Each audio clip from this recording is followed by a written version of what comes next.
You're about to listen to the most informative, persuasive, and inspiring show in America, the James A. Hendricks School of Leadership.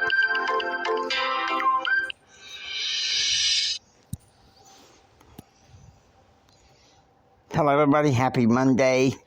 I am sorry I meant to do Fearless Faith Friday with all intentions of my heart, but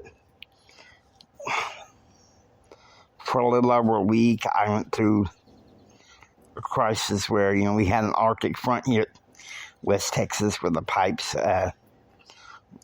could freeze, and such a thing happened in my house. And very interesting things. What can I say? Okay. So here's what's up.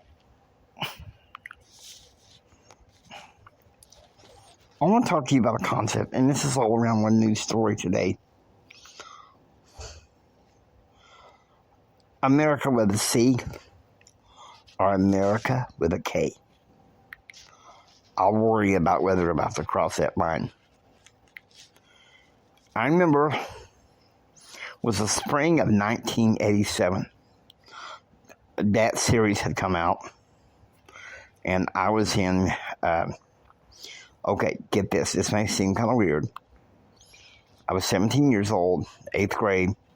Held back 3 years because of, school district didn't know what to do with me. But I remember my English teacher, Mrs. Carter. She said, before I give you guys the assigned reading for the day, I want you to consider watching this series called Amerika. She says this with a K.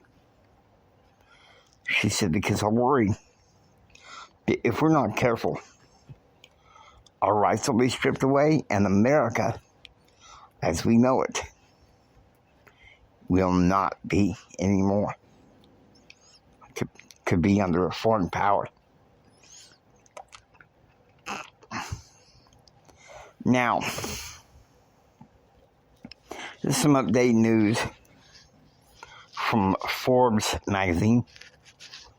Biden has announced they will be sending military support to Jordan because of some shelling from Iran. Well, some people call them Iran, which is really the technical way to say it. But what can I say? I'm from West Texas, and that's what my daddy called it. He called it Iran. But I'll just call it Iran because, anyway, here's my question. Why are we sending military support to Jordan when we should be sending support and an uplift to Israel? You know what? I'm going to take this to the Bible, if you will. All right, I want you to check this out. This is in the King James Bible, what I'm about to do. Okay? So listen. We're going to go to the book of Genesis, chapter 12. Okay? I want to read this to you. 1 through 3. Now the Lord had said unto Abram, get thee out of thy country, and from thy kindred, and from thy father's house, unto a land that I will show you.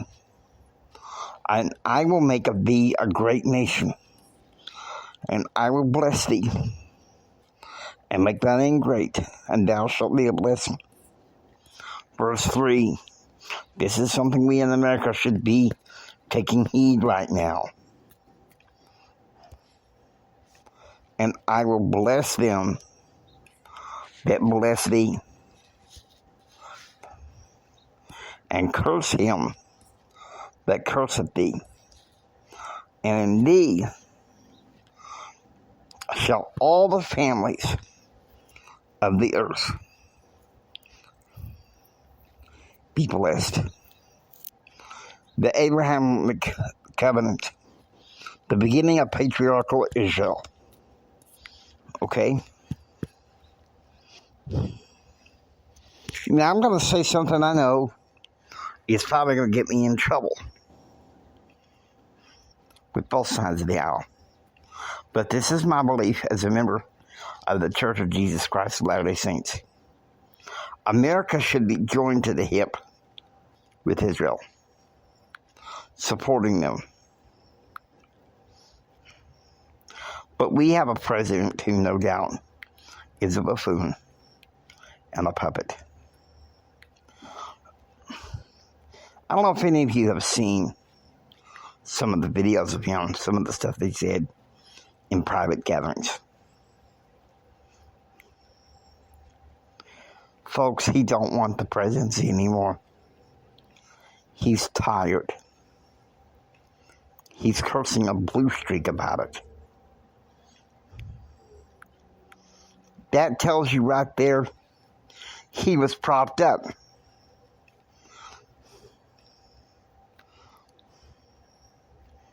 Okay? Obama 2.0.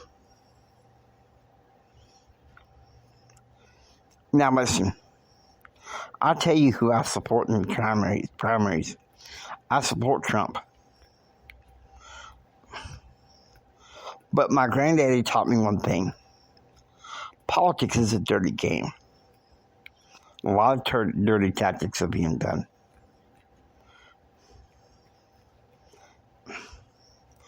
If it can be proven that Nikki Haley sold some property to China, she should recuse herself in the race.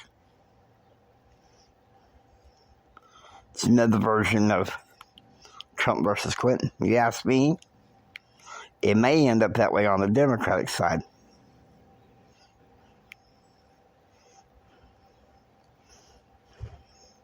You should watch some of the tell-all deals with Biden. He's very angry and he's very tired, having to take B12 shots just to make it through the day.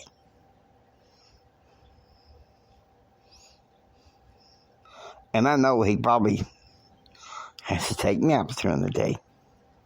So, all right, let's have a little humor. Let's have a little humor. Welcome to a little expose of behind the scenes as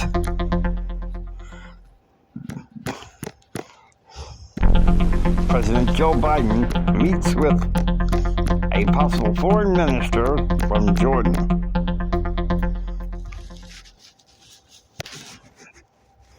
Ayman Safadi inside the White House, in the Oval Office.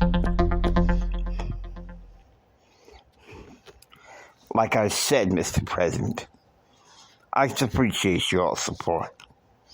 Hey, man, you better believe that we will. Secretary of State Blinken,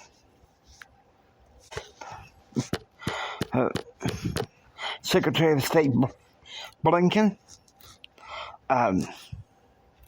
Secretary of Defense Austin, and my good friend Jake in National Security. Excuse me, I need a nap. Hello, where's Kamala? Where's Kamala?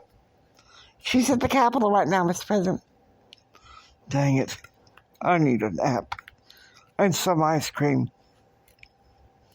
Like I said, Mr. President, whatever munitions you've consumed, I'd be greatly appreciated. Yeah. I'll tell you what. Get somebody to send a car to have a meet with Austin. I gotta have my ice cream. And a nap. There you go, listening to another event in the White House behind the scenes.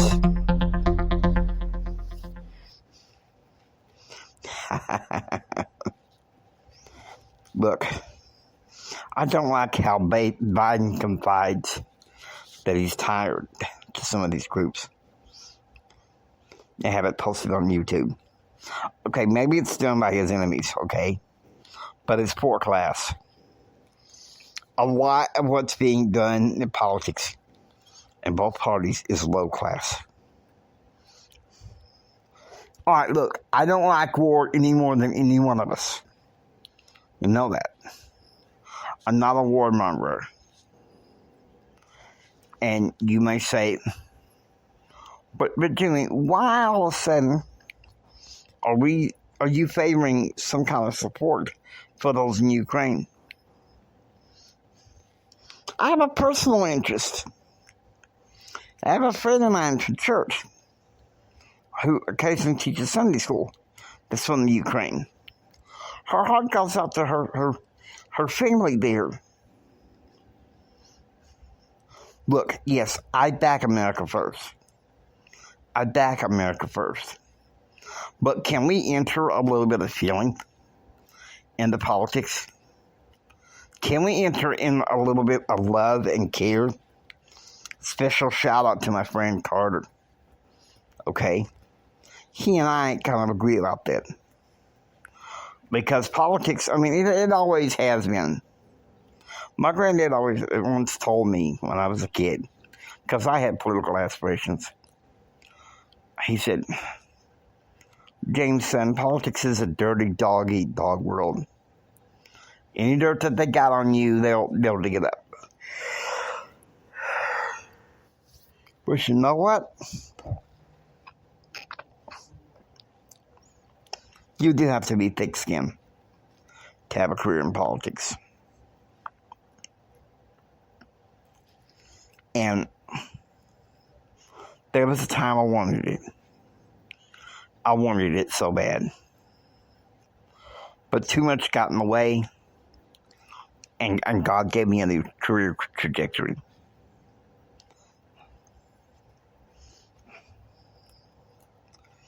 Let me ask you something. Is it worth it to continue to have these woke people push their agenda? The alphabet people? Is it worth it to have 4 more years of these crazy commercials trying to get people to buy into Biden care? I don't know how many people I've talked to, they say they don't want it. What have we become?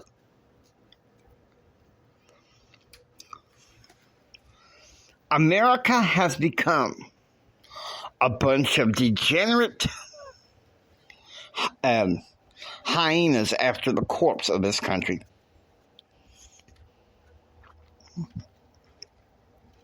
On both sides of the aisle, okay? I am an America First conservative, okay?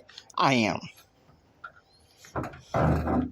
I don't like what the liberals have done to this country.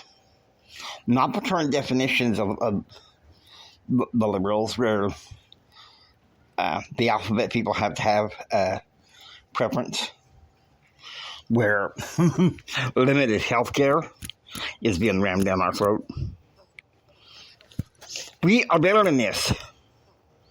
We are better than this. And we can be better than this. How long are we going to play this game? Seriously.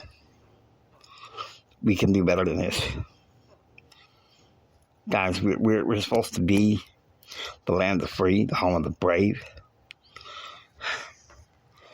We got so much going on. So much going on. The cult of celebrity is ruining our political area. So why don't we just go ahead and stand up for what's right?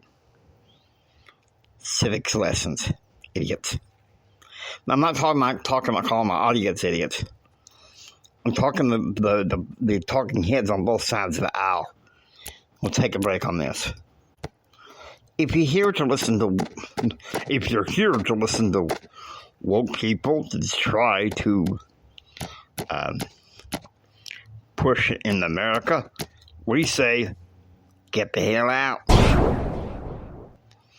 To all the America haters, we say, get the hell out. It's the James A. Hendricks School of Leadership.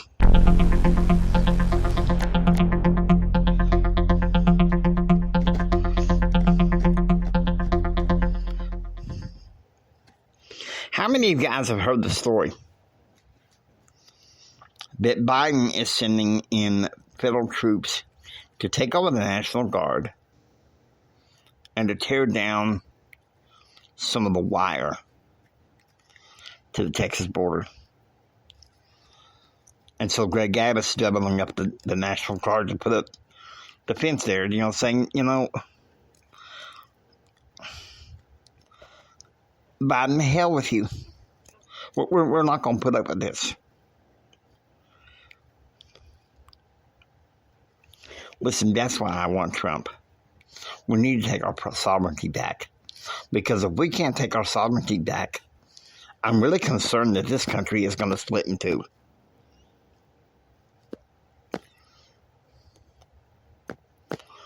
We could have another civil war. Now, okay, I don't want to frighten you guys. Listen to me. I don't want to frighten you guys. But I'm seeing exactly what a great-great-uncle predicted when I was a month before he died. I went to see him, and he was angry at the government. And he turned to my mama and my daddy, and he said, I may be dead by then, but you mark my words, there's going to be a civil war. And this time the North ain't going to win. Now look, I'm not taking sides. The Civil War of the 1860s is in the past.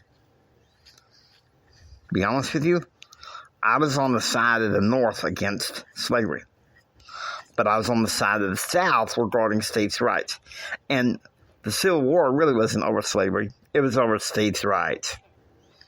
Okay? Only the basic element in revisionist histories over the past 6 decades or so has people not understood what caused the Civil War.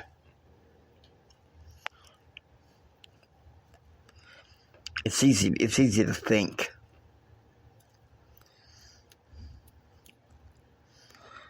Now look, I want you to know, in March, there is going to be a temporary leave of absence from talking about leadership. Limited talking about politics. At that point, I want to talk about leadership. Because, by March, I think I'm going to be saturated, just so you know.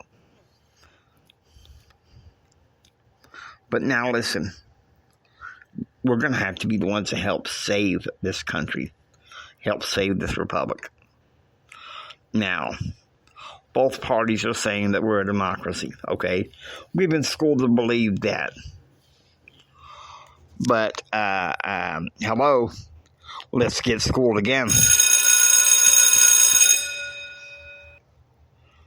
Plain truth. The Founding Fathers said we are not a democracy. We were never to become a democracy. We are a republic. When I studied political science, I was required to take 2 political philosophy and theory courses. One of the courses, I had a teacher by the name of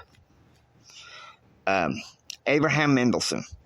Now, that's a pseudonym to protect his identity, because he's probably passed away by now. God bless his soul. But I remember what he said. He said, class, I want you to do 2 things for me. Number 1, when we're talking political theory, you can put your ideology in the paper, but as far as discussions in class, leave your ideology at the door. I appreciate that because it caused me to think instead. Did I like it back then? No. But you know what? It was worth it. And then he said, number two, you need to get it out of your head that America is a democracy. He said, you want to look at a pure democracy, look at ancient Greece. They were a small republic of city-states. They were a small, they were a democracy of city-states. And look what happened to them. They dissolved into the great Greek Empire, which fell. We try to take away the notion or the strong belief we have that this is a republic. Guess what? This country could cease to exist. I don't want to say that to scare you guys, okay? There's enough alarmists in the news. I limit how much I watch the news because there's so much alarmists they can cause a person to have anxiety attacks. I suffer from anxiety in addition to bipolar disorder. So I know when my saturation threshold has come. Okay? So that's why I'm saying what I'm saying. We have a chance, guys. We have a chance to make a difference in this country. The founding fathers founded this place under God, a nation under God. And sadly, we have forgotten about that.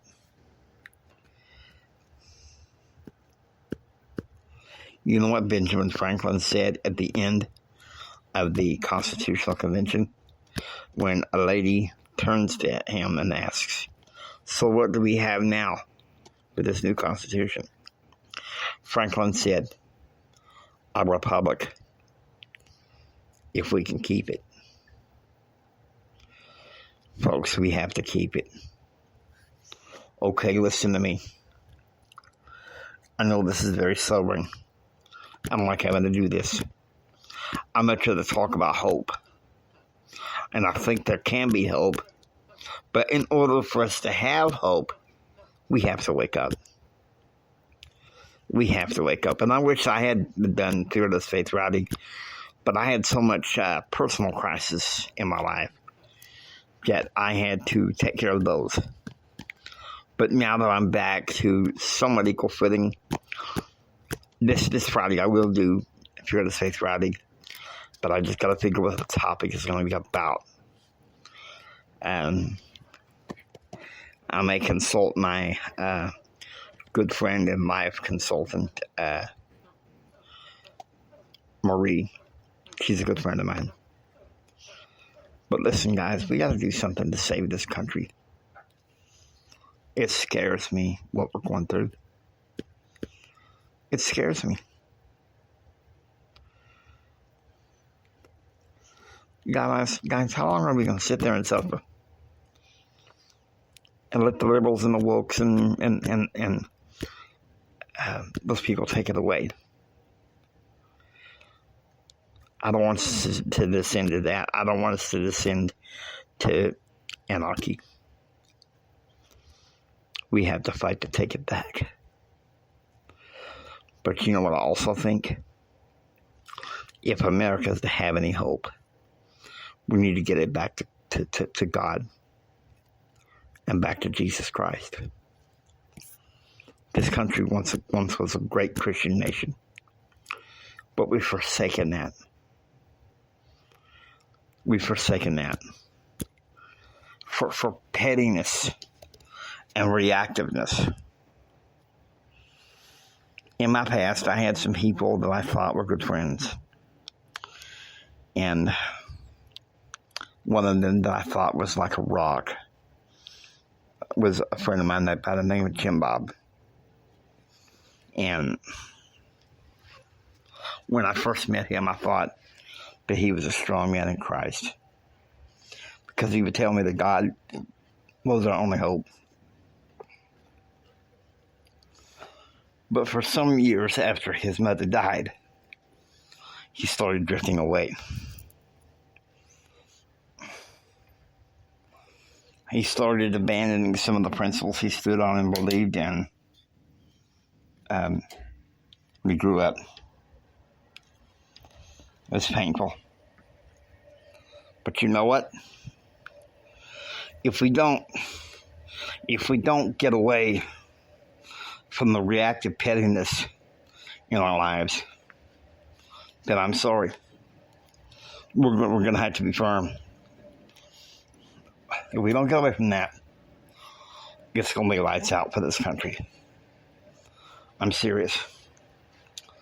If we don't do what we can to save this republic, it's going to have to be lights out for this republic. I can't say it more than, if we don't do this and stop being so reactive and degenerate, lights out for the republic. Guess why this country needs the Savior? Okay? That's why he came.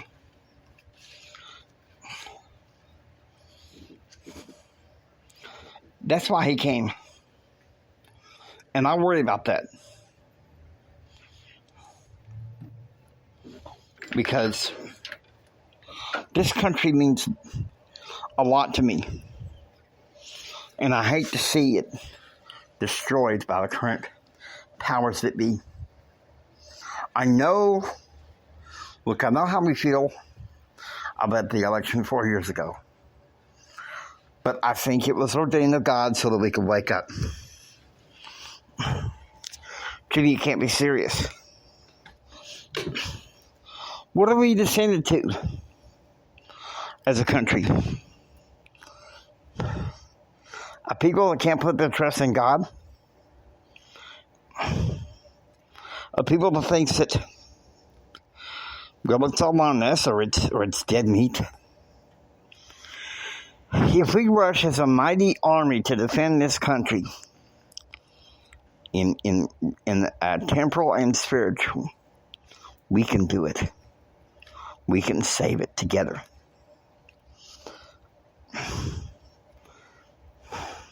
Many of us want to do it from a grand scheme of things, but oftentimes it's within our own sphere of influence. Jimmy, I'm here so you young people thinking, you're being passive. You're being a pacifist. No, I'm not being a pacifist. I know what a pacifist is.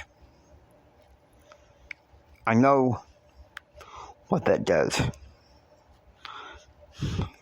But if we fall together. And if we rise together. So let's get some hope, people. And let's go out and save and conquer this country back. Hope you enjoy listening to the James A. Hendricks School of Leadership. If you like what you hear, please subscribe. Become a part of the James A. Hendricks School of Leadership classroom. This is Jimi Hendrix saying until next time, keep up the faith. Keep up your hope. I say this to self-soothe every day. Jesus saves and I'm okay. So I want you to put this down in your soul right now. Therefore, it's this. Jesus saves and we're all going to be okay. Take care and be proactively informed. God bless you. Remember this, from the bottom of my heart, Jimmy loves you. I really love you. God bless you and have a blessed day. See you tomorrow for Constitution Tuesday.